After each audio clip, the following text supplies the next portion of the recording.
มาเราไปฟังเพลงต่อไปกันดีกว่า Are you guys ready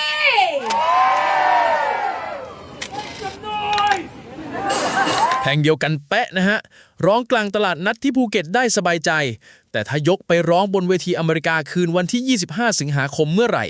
สถานีโทรทัศน์มีสิทธิ์โดนใบปรับหลัก10 ล้านบาททันทีคือมันมีเพลงประเภทนี้อยู่จริงๆครับแล้วน้องเนเน่ก็ดันหยิบมาร้องซะด้วยก่อนบินไปแข่งรอบแสดงสดน้องเนเน่จัดโชว์ส่งตัวเองที่ตลาดนัดกลางคืนบ้านเกิดเล่นยาวชั่วโมงครึ่งแล้วมีอยู่เพลงหนึ่งที่แฟนเพลงร็อกทั่วโลกดูแล้วถึงกับหลุดปากเพราะมันคือเพลงที่ค่ายเจ้าของเองยังไม่กล้าปล่อยลงวิทยุล่าสุดหนุ่มอังกฤษเจ้าของช่อง Reaction ช่องหนึ่งเอาคลิปนี้ไปนั่งดูแล้วพูดประโยคหนึ่งออกมากลางคลิปซึ่งพอคิดตามดีๆมันคือคำเตือนไกลๆที่คนไทยที่ยืนดูอยู่ในงานอาจยังไม่ทันนึกถึงเลยเดี๋ยวผมเล่าให้ฟังว่าประโยคนั้นคืออะไรเอาฉากก่อนครับวันอาทิตย์ที่ 16 สิงหาคมที่ตลาดท้ายรถนาคาภูเก็ตราวๆเกือบ 2 ทุ่มน้องเนเน่กับวงโอโซนขึ้นเวทีเล่นส่งท้ายก่อนบินไปอเมริกาข่าวสดรายงานว่าคนแน่นตลาดจนแทบเดินไม่ได้เล่นกันยาวประมาณชั่วโมงครึ่งไล่เพลงสากลไปเป็น10เพลงและมีการไลฟ์สตรีมออกไปพร้อมกันด้วยต้นเรื่องที่แชร์กันระบุว่าคนดูพร้อมกันขึ้นไปถึงหลักหมื่นส่วนยอดชมสะสมทะลุ 200,000 วิว 200,000 นะครับ 200,000 จากเวทีตลาดนัดที่ไม่ได้ขายบัตรสักใบทีนี้ในบรรดาเพลงทั้งหมดคืนนั้นมีเพลงหนึ่งชื่อ A Little Piece of Heaven ของวง Avenged Sevenfold ครับตัวเพลงเนี่ยอยู่ในอัลบั้มที่ออกเมื่อปีคศ 2007 เป็นเพลงลำดับที่ 9 ของอัลบั้มความยาว 8 นาทีเต็มคนแต่งคือมือกลองของวงเองชื่อจิมมี่ซัลลิแวนหรือที่แฟนเพลงเรียกกันว่า The Ref ซึ่งเสียชีวิตไปแล้วตอนทำเดโมยังใช้ชื่อเล่นๆว่ามิกแบร์ด้วยซ้ำในเพลงมีทั้งเครื่องเป่าท้องเหลืองแซกโซโฟนคลาริเนตเปียโนแล้วก็คอรัสอีก12คนฟังแล้วเหมือนเอาละครเวทีมายัดใส่เพลงเมทัลนิตยสารเคอร์แรงของอังกฤษถึงกับจัดให้เป็นเพลงอันดับหนึ่งของวงนี้เลยแต่จุดที่ทำให้เพลงนี้พิเศษกว่าเพื่อนไม่ใช่ดนตรีครับมันคือเนื้อเรื่องหนุ่มอังกฤษคนที่ทำคลิปรีแอคชั่นบอกเองว่าเขาเป็นแฟนวงนี้มีอัลบั้มเกือบครบจำเนื้อได้แทบทุกคำและยังบอกว่าดาร์กจนแทบไม่อยากเล่าความหมายตรงๆให้ใครฟัง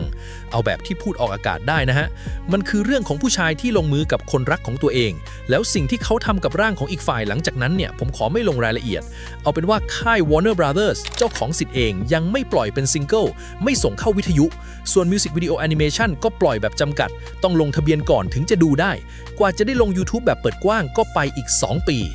โอ้โหคุณผู้ชมลองนึกภาพนะฮะค่ายเพลงระดับโลกยังเลือกที่จะไม่ให้เพลงตัวเองไปโผล่ในวิทยุตอนกลางวันแต่คืนวันอาทิตย์นั้นเพลงนี้ดังลั่นอยู่กลางตลาดนัดที่มีเด็กเดินซื้อขนมอยู่ข้างๆนี่แหละครับคือปมของทั้งเรื่องวันนี้เอาละกลับมาที่เวทีก่อนเพราะมีตัวละครหนึ่งที่หลายคนดูข้ามไปนั่นคือมือคีย์บอร์ดของวงโอโซนครับในเพลงต้นฉบับเนี่ยมันร้อง2 เสียงผู้ชายกับเสียงผู้หญิงโต้กันไปมาเหมือนละครบนเวทีตลาดนัดพอถึงจังหวะที่ต้องมีเสียงผู้ชายน้องเนเน่จะหันไปสบตามมือคีย์บอร์ดก่อน1 จังหวะแล้วเขาก็รับต่อทันทีตรงนี้แหละที่คนทำคลิปเห็นแล้วร้องออกมาเลยว่าเอ้ามาแล้วรู้ทันทีว่าหมอนี่ต้องร้องแน่ทำไมต้องสบตาฮะเพราะวงกลางแจ้งแบบนี้ไม่มีคนคุมวงยืนโบกไม้ให้ไม่มีจอบอกคิวเสียงมอนิเตอร์ก็สู้เสียงตลาดไม่ค่อยไหวเพราะฉะนั้นสายตาคือสัญญาณเดียวที่เชื่อถือได้อีกอย่างคือเพลงนี้มันเปลี่ยนจังหวะเปลี่ยนอารมณ์กลางเพลงหลายรอบถ้าคนใดคนหนึ่งเข้าช้าครึ่งห้องมันพังทั้งท่อนการส่งสายตาเลยไม่ใช่ลูกเล่นเก๋ๆมันคือเครื่องมือทำงานจริงๆแล้วที่คนดูสะดุดกันมากคือช่วงท้ายเพลงตรงท่อนที่เล่าถึงงานแต่งงานกล้องจับไปที่มือคีย์บอร์ดแล้วเห็นชัดว่าเขาไม่ได้ตั้งกระดาษเนื้อร้องไว้ตรงหน้าเลยสักแผ่นไม่มีโน้ตไม่มีโพยจำมาทั้งดุ้นเพลงยาว8 นาทีเนื้อยาวเป็นหน้าภาษาอังกฤษล้วนแล้วคนที่นั่งเล่นเนี่ยไม่ใช่นักดนตรีอาชีพในกรุงเทพนะฮะเป็นเด็กวงตลาดนัดที่เล่นด้วยกันมาเรื่อยๆสรุปง่ายๆคือที่เราเห็นกันมาตลอดว่าน้องเนเน่เก่งคนเดียวเนี่ยมันไม่ใช่วงข้างหลังเขาก็ซ้อมมาถึงระดับที่หยิบเพลงยากที่สุดเพลงหนึ่งของวงการมันเล่นสดได้โดยไม่ต้องเปิดโพย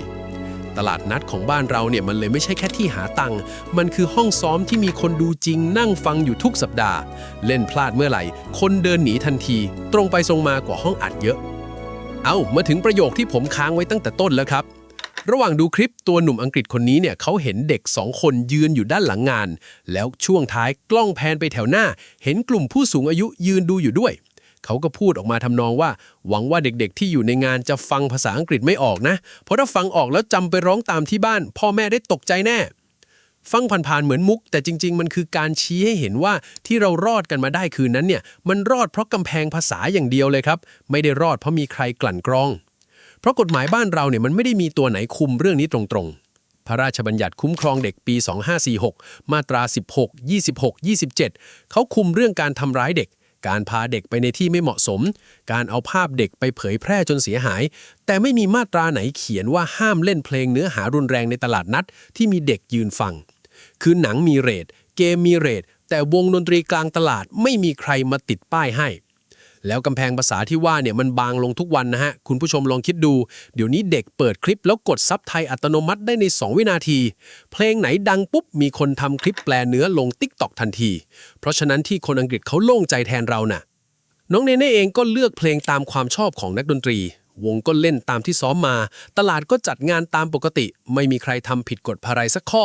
แต่มันเป็นช่องว่างที่พอมีศิลปินไทยดังระดับโลกขึ้นมาแล้วจะเจอบ่อยขึ้นเรื่อยๆเท่านั้นเองทีนี้มาถึงเรื่องที่ผมว่าคมที่สุดของทั้งหมดนี้ครับถามว่าทำไมหนุ่มอังกฤษคนนี้ถึงพูดว่าอยากเห็นน้องเนเน่เอาเพลงนี้ไปร้องบนเวทีอเมริกาจังคำตอบคือเขาอยากเห็นมากๆแต่มันแทบเป็นไปไม่ได้ครับเวทีที่น้องเนเน่จะขึ้นคืนวันที่ 25 สิงหาเนี่ยออกอากาศทางช่อง NBC ซึ่งเป็นช่องที่ส่งสัญญาณผ่านคลื่นสาธารณะพอเป็นคลื่นสาธารณะปุ๊บมันอยู่ใต้กฎขององค์กรกำกับสื่อสหรัฐที่เรียกว่า FCC กฎเขาเขียนไว้ชัดว่าเนื้อหาหยาบคายหรือไม่เหมาะสมห้ามออกอากาศในช่วง 6 โมงเช้าถึง 4 ทุ่มเพราะเป็นช่วงที่เด็กมีโอกาสเปิดดูแล้วรายการนี้ออกอากาศ 2 ทุ่มอยู่ในช่วงห้ามเต็มๆค่าปรับเท่าไหร่รู้ไหมฮะหลังปรับตามเงินเฟ้อตกอยู่ที่เกือบ 500,000 ดอลลาร์ต่อ1ครั้งคิดเป็นเงินไทยราว 16 ล้านบาทและถ้านับรวมทั้งการกระทำเดียวกันเพดานสูงสุดขึ้นไปได้ถึงราว 4,500,000 ดอลลาร์ตีเป็นเงินบ้านเราก็ 150 ล้านบาทคุณผู้ชมเห็นภาพไหมครับเพลงที่คนดูฝรั่งอยากได้ยินที่สุดจากปากน้องเนเน่เป็นเพลงเดียวที่เวทีนั้นรับไม่ได้เลยยิ่งบวกกับเวลาแสดงรอบสดที่บีบเหลือแค่ 90 วินาทีเพลง 8 นาทีเนี่ยตัดยังไงก็ไม่เหลือรูปเดิม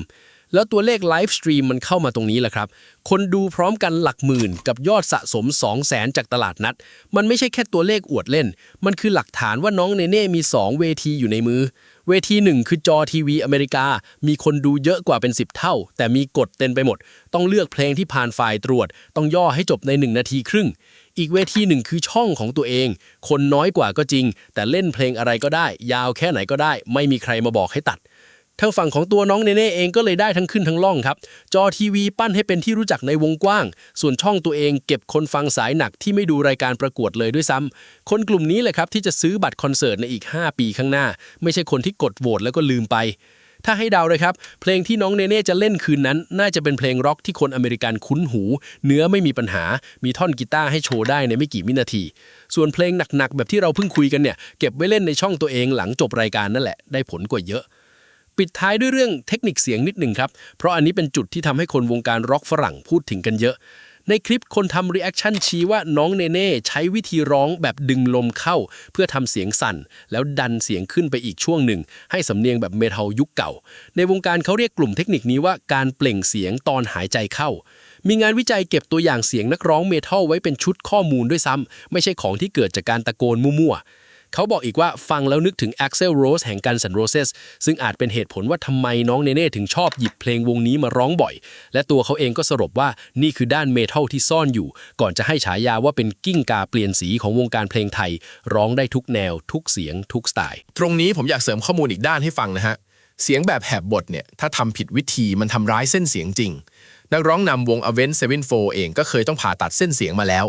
แต่งานวิจัยฝั่งอเมริกาที่เอานักร้องสายกรีดร้องเข้าเครื่องส่องดูขณะร้องพบว่าถ้าใช้เทคนิคถูกคุมลมอุ่นเสียงแล้วพักเสียงพอมันทำได้โดยไม่พังไม่ใช่ว่าใครทำเสียงแบบนี้แล้วต้องเจ็บทุกคนแล้วภาพจำล่ะครับเปลี่ยนไปแค่ไหนผมว่าเปลี่ยนไปเยอะเลยเพราะแต่ไหนแต่ไรเวลาพูดถึงนักร้องจากเวทีประกวดบ้านเราภาพในหัวคนต่างชาติคือเด็กเสียงดีร้องเพลงหวานๆเก็บทุกคำเป๊ะน่ารักน่าเอ็นดูแต่พอมีคลิปเด็ก16จากตลาดนัดภูเก็ตยืนสับกีตาร์ไปด้วยโยนเสียงโต้กับมือคีย์บอร์ดไปด้วยในเพลงที่ค่ายเจ้าของยังไม่กล้าปล่อยลงวิทยุภาพเก่ามันถูกลบไปเองโดยไม่ต้องมีใครไปเถียงกับใคร